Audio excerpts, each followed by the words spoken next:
नमस्ते मैम। नमस्कार नमस्कार। आज हम बात करेंगे कि कुंडली के हिसाब से विवाह कब होगा, इस टॉपिक पे। जी, जी बिल्कुल बताइए। बिल्कुल, ये बहुत अच्छा टॉपिक है। और ये आजकल टॉपिक जो हम कह सकते हैं ना, जो ज्वलंत समस्या है। क्योंकि एक तो पढ़ाई लिखाई भी बहुत ज्यादा हो गई है, लोग एजुकेटेड भी हो गए हैं। लड़कियां भी जो हैं काफी पढ़ती लिखती हैं, अपना कैरियर बनाना चाहती हैं, शादी नहीं करना चाहती हैं। तो जो एज है उनकी, एक सर्टेन एज आ जाती है, 24-25 साल। उसके बाद उनके पेरेंट्स जो हैं वो बहुत चिंता करते हैं। तो पेरेंट्स जो हैं वो चिंता करते हैं, अक्सर कुंडलियां दिखाते भी हैं हमको कि विवाह कब होगा। तो उनकी ये चिंता का विषय है। तो इसमें जो है, हमारे वैदिक रीति रिवाजों से भी हम देख लेते हैं, वैदिक कुंडलियों से या वैदिक पंचांग से या वैदिक ज्योतिष से भी। लेकिन कृष्णमूर्ति जी ने इस विषय में काफी खोजबीन करके कुछ नियम प्रतिपादित किए हैं। वो मैं आप लोगों के समक्ष बताना चाहती हूँ, और वो सही साबित होते हैं। उसमें उन्होंने सबसे पहले ये कहा है कि विस्तार से कुंडली बनाइए, और सप्तम भाव का सबलॉट जो है वो हमारे विवाह के कारक भावों से जुड़ना चाहिए। अब आप पूछेंगे कि विवाह के कारक भाव कौन कौन से हैं। तो इसके लिए तीन जो भाव हैं हमारी कुंडली के, द्वितीय भाव, सप्तम भाव और एकादश भाव, ये तीनों भाव जो हैं विवाह के आवश्यक अंग हैं। विवाह के लिए इन तीनों भावों को देखना आवश्यक है। सेकेंड हाउस जो है हमारा कुटुंब का स्थान है। तो परिवार में किसी का आना, किसी नए व्यक्ति का आना या परिवार में जुड़ना, इसलिए हम सेकेंड हाउस देखते हैं।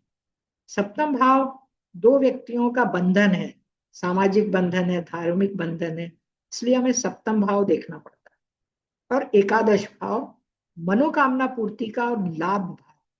तो किसी भी तरह की हमको अच्छा हमारी पूरी होती है, हमें गेन होता है, पत्नी के रूप में गेन होता है, पत्नी मिलती है या पति मिलता है, तो इसलिए हम 11th हाउस को भी देखते हैं।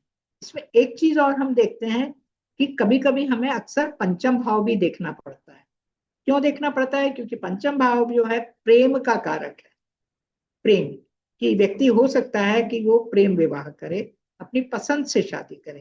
क्योंकि वर्तमान समय में अक्सर ऐसा हो रहा है, ज्यादातर केसों में लड़के या लड़कियां एक दूसरे को पसंद करते हैं और फिर आपसे कुंडलियां मिलवाने या शादी के लिए मुहूर्त देखने दिखवाने आते हैं कि कब शादी होगी। तो इसके लिए हमें पंचम भाव भी ले लेना चाहिए। और यदि पंचम भाव जुड़ रहा है तो हमें चंद्रमा और शुक्र की स्थिति अवश्य देख लेनी चाहिए। क्योंकि ये दो ग्रह जो हैं हमारे प्रेम विवाह के कारक बनते हैं अक्सर। एक चीज और है छोटी सी, कि राहु और केतु यदि लग्न और सप्तम में होते हैं या पंचम या एकादश में होते हैं, तब भी अपनी पसंद के या किसी और प्रदेश से, किसी और जाति से, किसी और धर्म से, किसी और प्रांत से, किसी और विदेश से, वहां के भी लड़के या लड़की से विवाह करने के योग बनते हैं। ये तो प्रमुख प्रमुख बातें हो गई। अब हमें ये सबसे पहले हमें ये देखना चाहिए कि जो सप्तम भाव है उसका उप स्वामी जो है वो हमारे सेकेंड हाउस या सेवेंथ हाउस या 11th हाउस, इनमें से किसी भी भाव से तो अवश्य जुड़ना ही चाहिए, तभी शादी पॉसिबल है। यदि वो छठे से जुड़ता है, 12वें से जुड़ता है, इन भावों से जुड़ता है या चौथे भाव से जुड़ता है, तो शादी होने में मुश्किल आती है, प्रॉमिस नहीं होता। दूसरे से या 7वें से या 11वें से जुड़ना, या फिर पंचम से भी अगर वो जुड़ता है, तो हम ये कह सकते हैं कि वो अपनी पसंद से विवाह करने का इच्छुक रहेगा। अब विवाह कब होगा ये अगली समस्या आती है।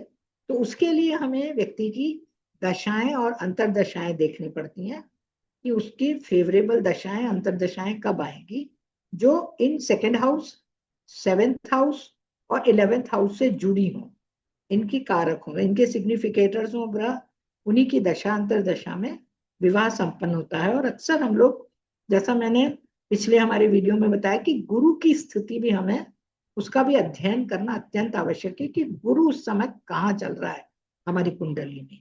तो छठे या 12वें मोस्टली नहीं चलना चाहिए, सप्तम में चले, तृतीय में भी चले जहां से दृष्टि चल रही हो, या एकादश में भी रह सकता है।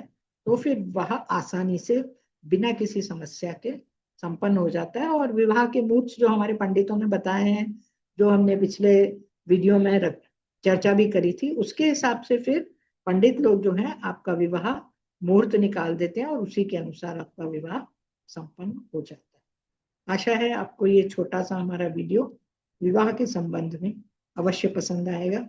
अपने कमेंट्स दें और हमें अपने विचार बताएं।